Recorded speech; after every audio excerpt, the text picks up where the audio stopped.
Bonsoir messieurs, dames. Alors, nous sommes dans le cours 212 d'art dramatique. Hier, je vous ai parlé de l'inconscient. L'inconscient, mais comment est-ce qu'on fait pour éduquer cet inconscient? Voilà le sujet de mon cours d'aujourd'hui. Parce que l'inconscient va obéir à des histoires qu'on se raconte des histoires qu'on se raconte à soi-même. Suivant les histoires que l'on se raconte, on va agir pratiquement automatiquement à la suite de ce conditionnement en quelque sorte. C'est un autoconditionnement que l'on se fait pour agir correctement dans la scène.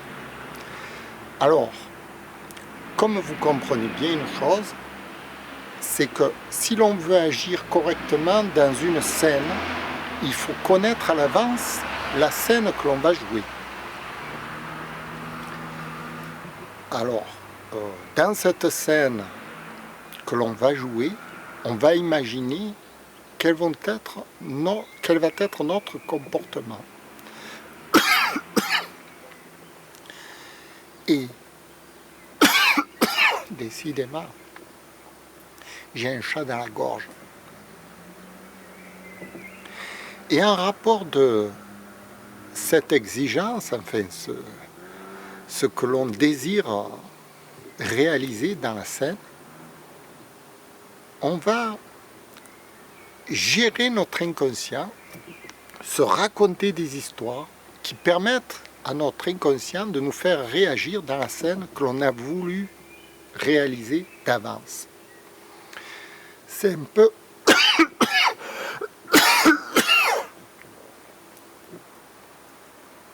J'ai un chat dans la gorge, excusez-moi. Je vais reprendre.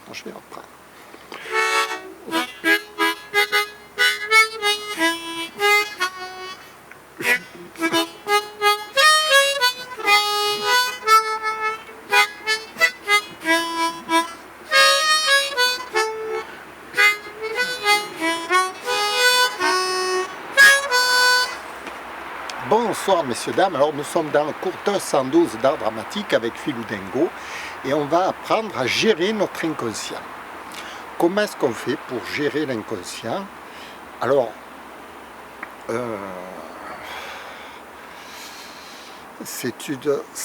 pour apprendre à gérer l'inconscient, il va falloir comprendre les mécanismes de l'esprit.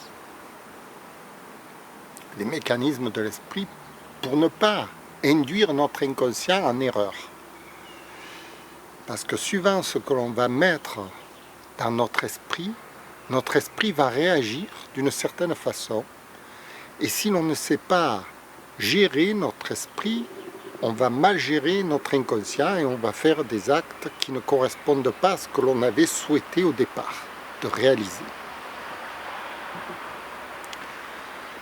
Alors, la gestion de l'esprit se fait en plusieurs étapes. Il faut apprendre tout d'abord à comprendre comment on fonctionne mentalement, comment notre esprit fonctionne, à quelle loi notre cerveau obéit. C'est très important, parce que sinon on va faire de la manipulation désastreuse sur l'esprit. Si l'on ne comprend pas le fonctionnement du cerveau, on va l'induire en erreur. Pour arriver à gérer l'esprit avec l'inconscient, il va falloir comprendre quels sont les trucs, les règles, le règlement de l'esprit, en quelque sorte. Bon, alors,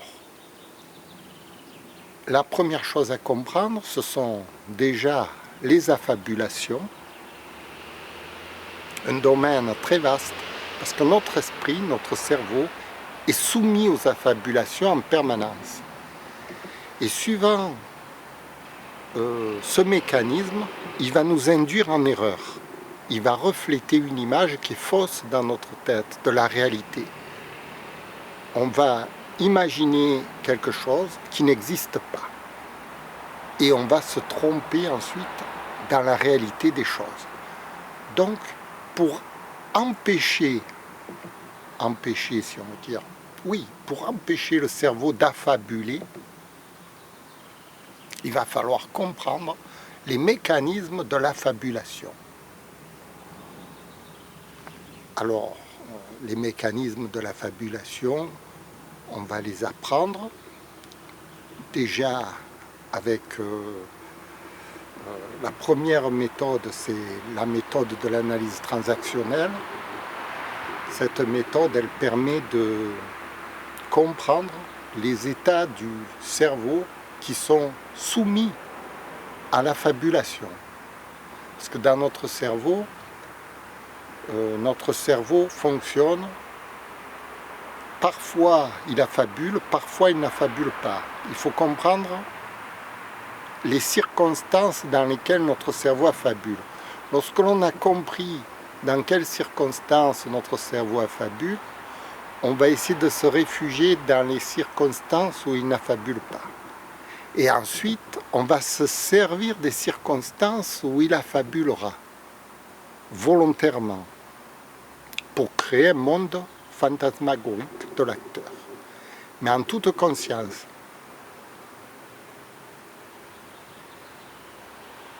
C'est là où on joue sur le fil de la corde.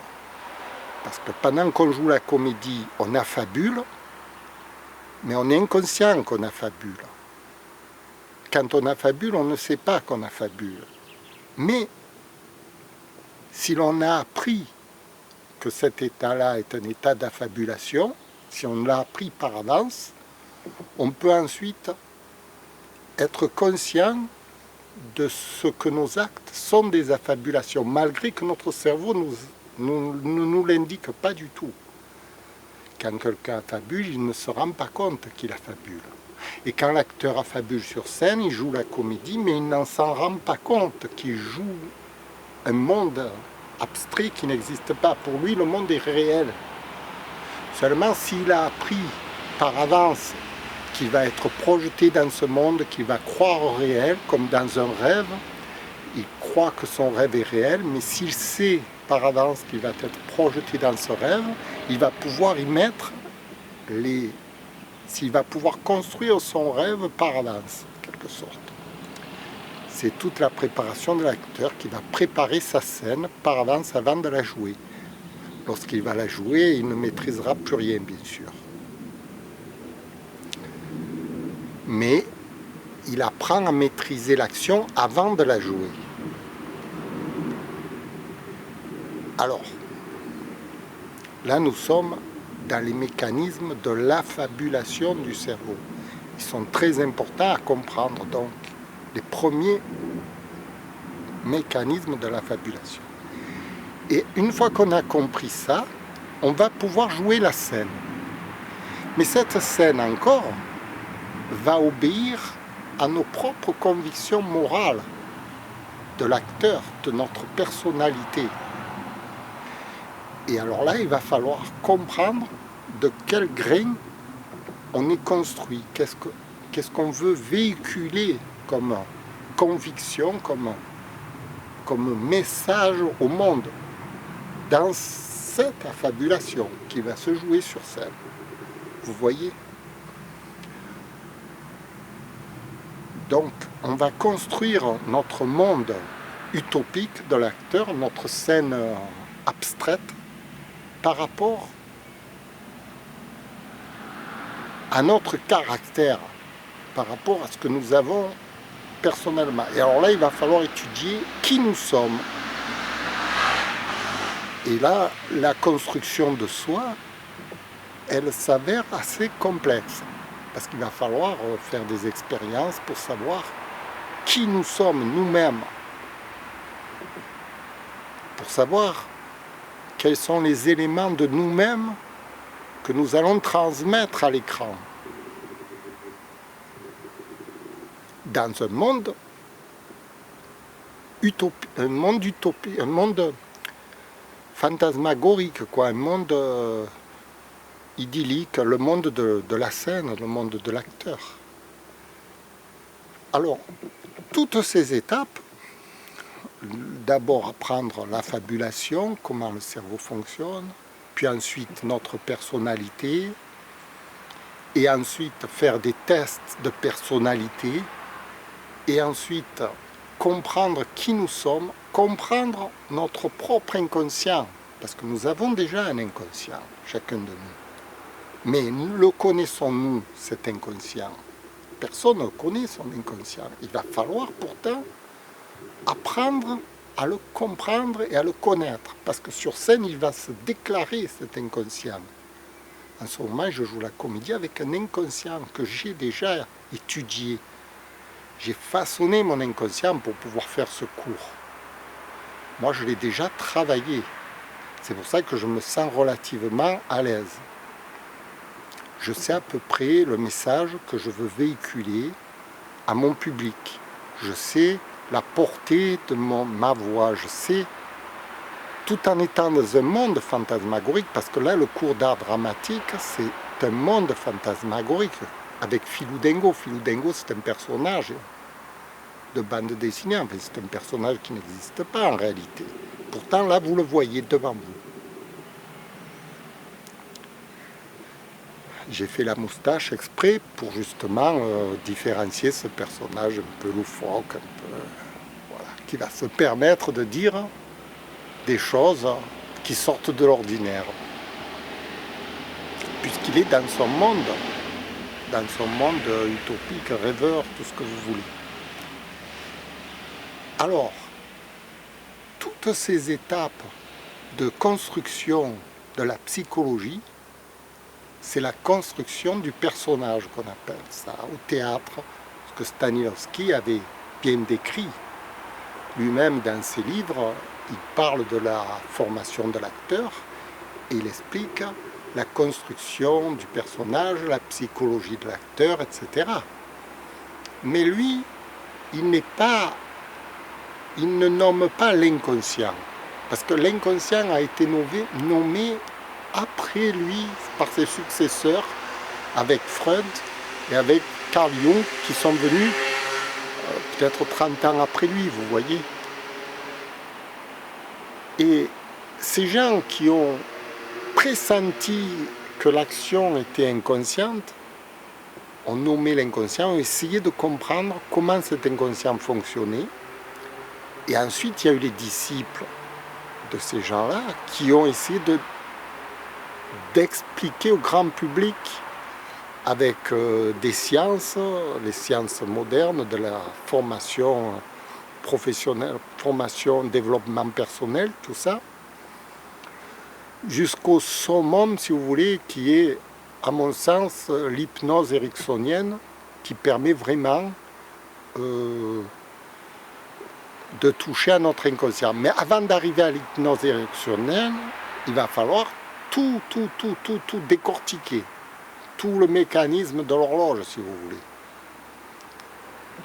Et ça, je vous en parle brièvement, parce que c'est comment on fait pour gérer son inconscient.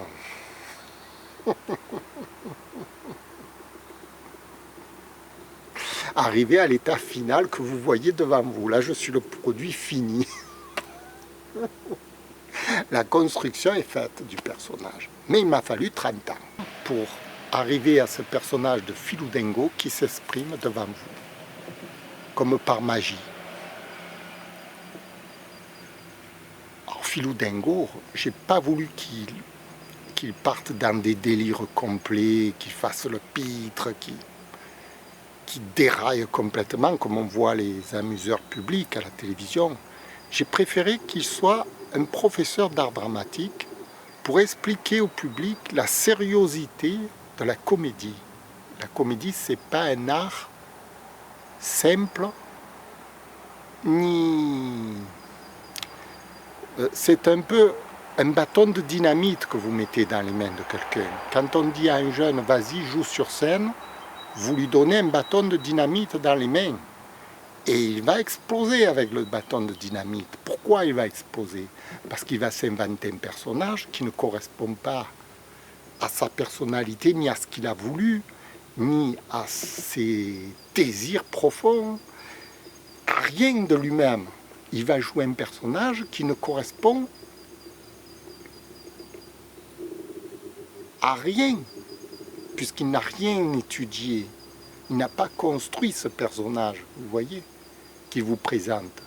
Lui, ce qu'il compte, c'est combien de gens applaudissent, c'est le bug qu'il va faire, c'est le bruit, c'est tout ça. Mais ce personnage va avoir des répercussions sur cet individu qui va devenir le pendant de ce personnage. Parce que le personnage atteint l'acteur. L'acteur devient le personnage qui joue. Vous voyez un peu la dangerosité du personnage.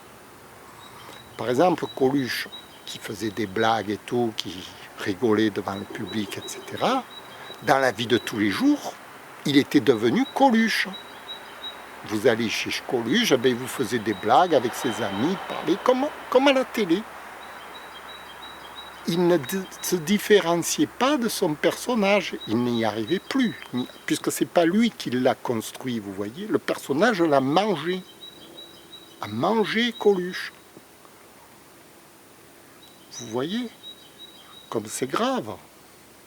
Alors, s'il a fait un personnage, un bouffon, un truc comme ça, le bouffon, il va prendre le dessus sur sa personnalité.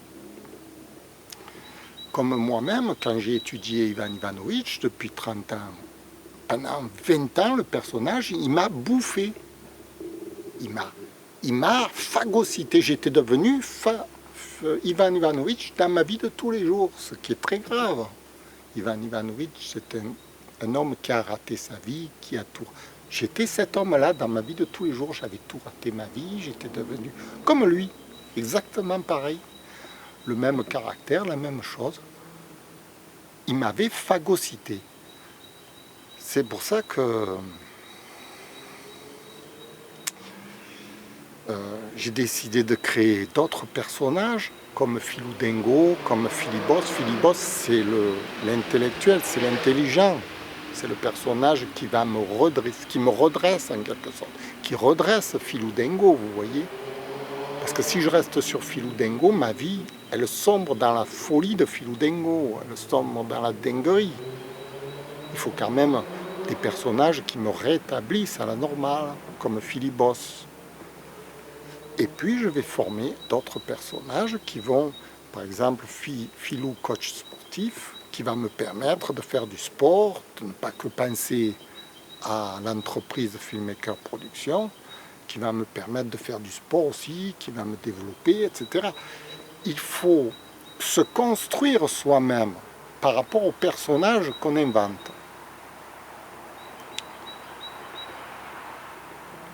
Tout ça, c'est très important de comprendre donc la construction du personnage, comment est-ce qu'on peut arriver à s'inventer une scène de théâtre, une scène de vidéo, etc. Moi, ça me fend le cœur quand je vois un comédien à la télé qui joue son personnage délirant et qui ne peut plus en sortir de ce personnage délirant, vous voyez. Ça me fend le cœur parce que je sais qu'il est atteint psychologiquement par ce personnage qui nous présente à l'écran où tout le monde rigole, mais on rigole de quoi, de qui? C'est un homme qui est en train de se détruire devant nous, là. Voilà, je vous remercie de m'avoir écouté. J'espère que ce cours sera éducatif, puisque c'est le but de Philou Dingo, c'est de vous faire des cours éducatifs avec l'entreprise Philibos Filmmaker Production, afin que vous soyez plus conscient de ce qui se passe sur scène. Voilà, je vous remercie. Au revoir.